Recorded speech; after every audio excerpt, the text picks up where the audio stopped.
Alright, so I'm just going to try and make this quick because I'm using a hotspot to do this, and I only have 10 gigs to work with, and that doesn't go very far these days, so let's just get to it. So, it's been a long time, I took a long break, and then I came back, and really been on a tear lately. It's usually how these things go. Last time I left off, did the Gatekeeper battle, kind of ended there. Um, then I moved on to other things, mostly freaking goddamn 40k. But anyway, so I did a lot of work. I did a lot of things with the camp. I figured this is a good opportunity to put a dialogue here, and you can learn about the characters, but you're not forced to do it, which is a kind of a big thing I'm trying to like focus on. Is that story points? Yes, I have to shove story points down a player's throat, but when it comes to like actually learning about the characters, backstories, motivations, like whatever, if you want to learn about them, then go ahead. You know, fucking walk up and click on them, and then you can read a bunch of dialogue. I really like obviously I like what I write. I'm a little biased, obviously, but again, I don't want to bore somebody with just hours and hours and hours and hours of fucking just dribbling dialogue about nothing. I feel like a lot of RPGs suffer from diarrhea of the mouth, so I at least want to make a lot of this just sort of optional. So for this part, I made it so that every character can be. Sorry, let me reword this. So when you enter the camp, you choose which character you want to play as, and then you can use that character to talk to all the other characters. This was a bit ambitious of me, because obviously, you know, having 8 different characters that each can have 8 different dialogues at the least is 64 dialogues. That's a lot of dialogue to write for. Fortunately, writing the script to actually like do that is actually not very hard. Sure, it's a lot of writing, but it's a lot of just copying and pasting and just changing one value over and over again. So it actually, again, on a PlayStation, that actually was pretty fast. One thing that definitely helps when like coming back to the main screen is the game is not gonna like it's not gonna add additional characters of the same, I guess, like number or grouping. So for instance, like, you know, if like you chose Ryla to come in here and talk to people, then you leave. If I write this script to say, hey, add Ryla's already in the party, it's not going to add a second Ryla. As far as this is concerned, the on switch for this Ryla is already on, so nothing happens. So that makes it easy. So when you leave, it just literally just dumps everyone in the party and you go. So it's that part's really, really easy. The other thing, which is make sure that, you know, for each character, obviously when you pick them to come in, that they should probably, you know, not exist. So you can't have like 2 Ninas on screen. So you see that each character has an event page that is only triggered by an actor being on the screen, which that means I can then limit their dialogue to just specifically talking to that character, and they will only appear if that actor is the one you chose to come in here. I haven't done all the talking because, again, I went a little overboard and I didn't realize the scope of it. So, like, for instance, like this I already did a while ago. This is Aura talking to Ryla, and we can see that it's a pretty short conversation, relatively speaking. But I mean, you take like a short conversation like that and you multiply it by 8. Get this out of the way. That's how we're. You know, stop it. And you multiply that by 8. All of a sudden, it's a lot of talking. I forgot. Geez, I thought I did have Elsa talking to you. Anyways, might be the other way around. But anyways, nothing to this all being optional makes it so that it's a little bit, not want to say discouraging, but you know, this is more just fun for me more than like anything else. Anyway, so after we got to doing that for a while, which you know, just want to flex my writing a little bit, I decided to skip actually doing the fort for a little while because, you know, coming up with a dungeon, and every dungeon's got to have a puzzle or something and some gimmicks, and I couldn't think of anything I liked. I decided, screw it, I already know what like the next big story point is, so let's just skip to that part. They finally find Kaina, and they finally confront Kaina and want to talk to her about stuff and things. So scripting this part, actually this whole scene that we see here with Kaina and the characters coming in and entering, like this whole bit here with everybody coming in, chit-chatting and talking and blah blah blah, some other things going on, and everything else that pretty much takes place after it. So the Kaina, the flashback, because, you know, there has to be a flashback. all this, all this. Oh, excuse me, all this. And then coming back to this, and then zero damage. That was just a little. Actually, this I added later just to make it a little more, add a little more effect to it. I think it's still not centered correctly, but I'll work on that later. Anyways, and all that really, actually, to really just get this whole scene scripted to the point, at least like the point is conveyed, and the primary job of it is done. Actually, it took about 9 hours, which I think is actually pretty good given all the things that transpire in it, especially like as far as like bugs and glitches when programming it. There was only like one major one. One major one or two? There was definitely one that was pretty darn funny. I wish I had a video of it. That has to do with these tables, and I'll get to that. You know, I'll show you. I'll show you exactly what goes on here. But yeah, so like yeah, I got a lot done. I'm currently working on the fort, and again, I just wanted to actually just get an update out before, you know, before like. Because just because I haven't done one in a really long time. This is not the fort, by the way. This is sort of my test chamber. Each one of these doors goes to a separate section. Actually, developers do this a lot when they got test shit all over and over again. So, like, for instance, the first door goes to the first part of meeting Kaina. This goes to the flashback. This goes to the aftermath of the flashback.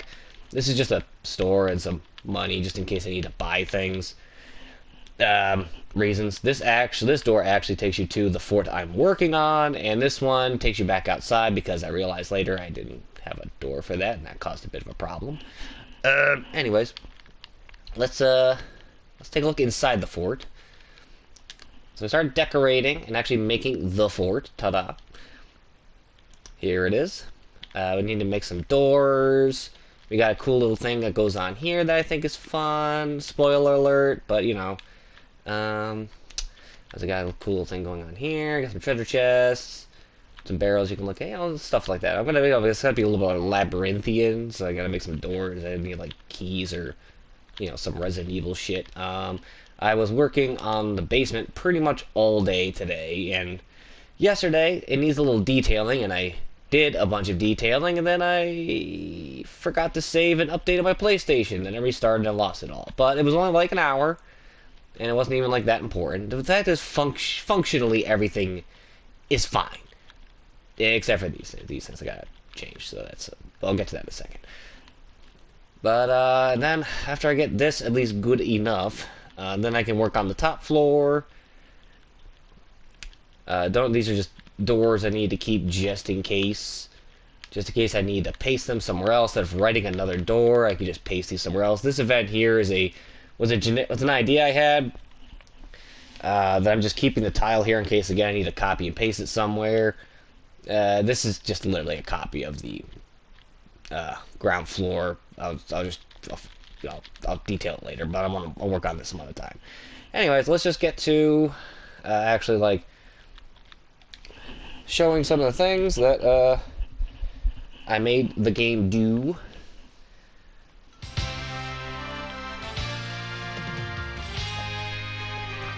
Sip of coffee first.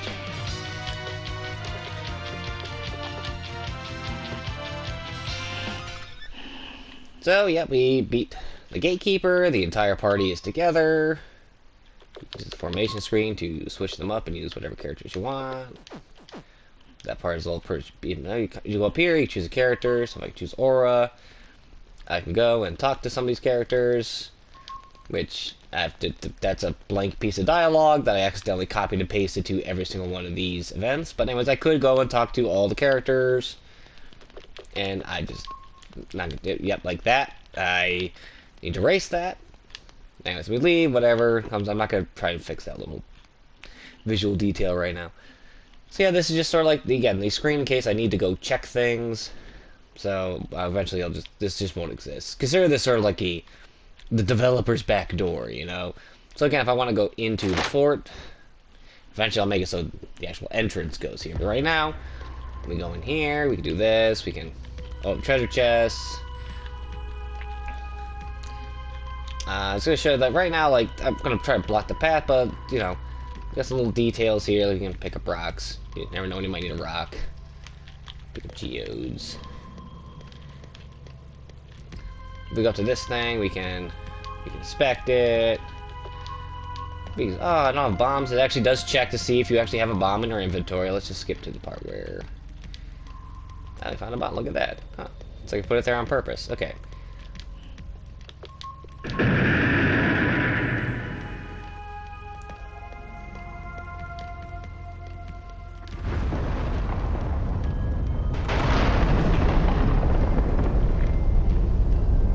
Ta-da! Look at that. We go through here. Got all this creepy stuff. Look at all this stuff that's creepy and stuff. Okay, I can actually still do that. That's good. Okay, we're gonna need to do that. So I got this book here. There's a lot of dialogue that accompanies this. I just kind of want to show you the. Yeah, read it in your own time or pause it. I just want to get to the part where. So after you read the book, how do you read the book? Blah blah blah. A little backstory. You could. Oh shit! I did not. No. You can pause it, read in your own time. I just want to show you what happens when you try to take the book.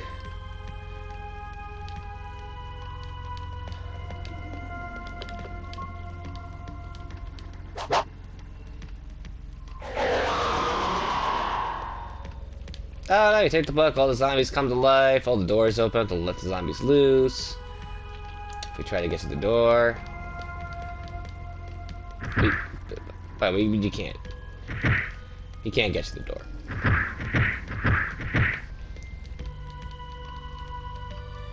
You need something. You need a key item. Now that I want to make sure that after you get done doing all this dialogue about the door, it won't happen every single time. So after you read, control switch, a self switch turns on, so now it doesn't like trigger every time. Can I get back here without getting into a fight? That would be groovy. Oh, you guys are gonna make this. You're gonna make this difficult, huh? Go back here. Nope. Damn.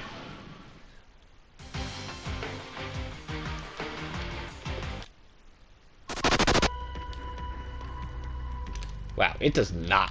It does not like escaping, huh? I just need to refine some mana if you don't mind. I did not want to do that. So if one has the manas, oh god damn it! Wow, it really does not like the escape mechanic. It is okay. Fortunately, I forgot to change that into an impassable. Just make it. And then once we have the mana, we can open the door. Look at that. Okay, let's move on to the next big part. Next part, I am gonna let it play out. I am gonna let it go because I don't actually expect anyone to ever truly play my game, so we're just gonna I'll just show you the good bit. So let's just do the whole kind of scene, and hopefully that fits within the hour of recording time that I can do. And I'll talk about a couple of things about, like, this part was actually, this got a lot easier to do this over time.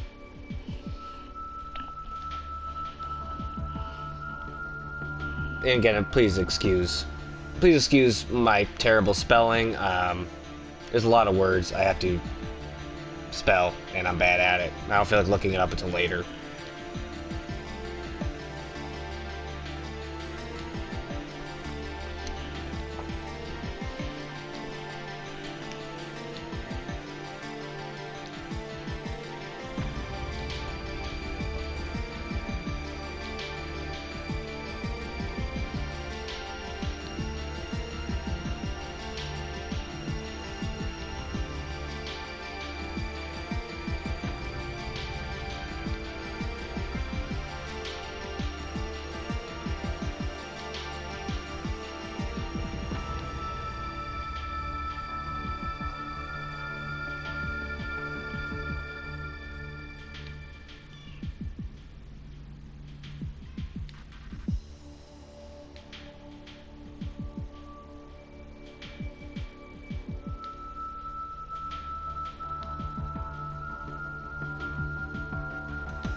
Now there's two options. I'm not going to spoil the second option.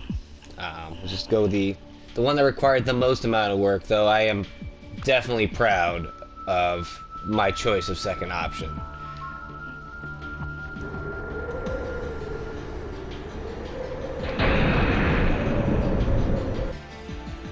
By the way, the rain effects in this RPG Maker are not good.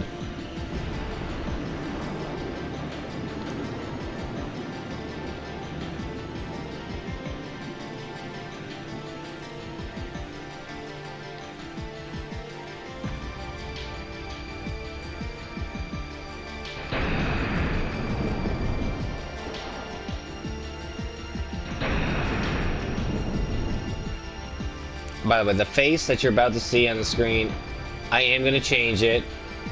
My options are limited, but it is really funny looking. It lacks all intensity. It's like it's supposed to be dramatic, and it just isn't there. There just aren't a lot of face options.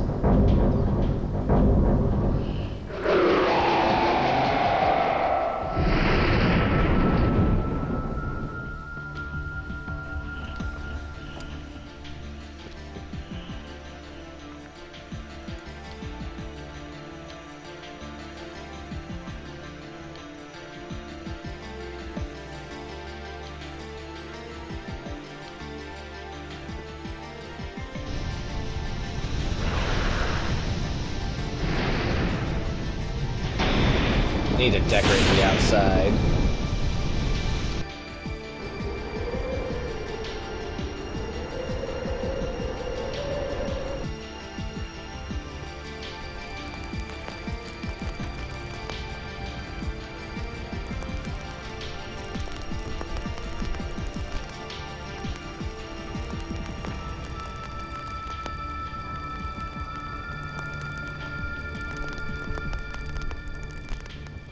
By the way, please forgive me for some of my terrible spelling. I will work on... I'll edit it later.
Fuck yeah. Actually, I think the hardest part of scripting all this was to figure out how to get the battle music to change just for this scene. But damn, dude. Just look at it. Dude, whoever did the music for this game, they did such a good... There are so many bangers in it. Anyways, this team will die to kinda because they're very underleveled, so I'm just gonna see her. So anyways, that's what I got so far. I want to finish up the actual fort and get this part, and then the resolution after the fight. Done. Still got at least a week or two or a month, depending on my motivation. But that's it. That's all I've got. That's all.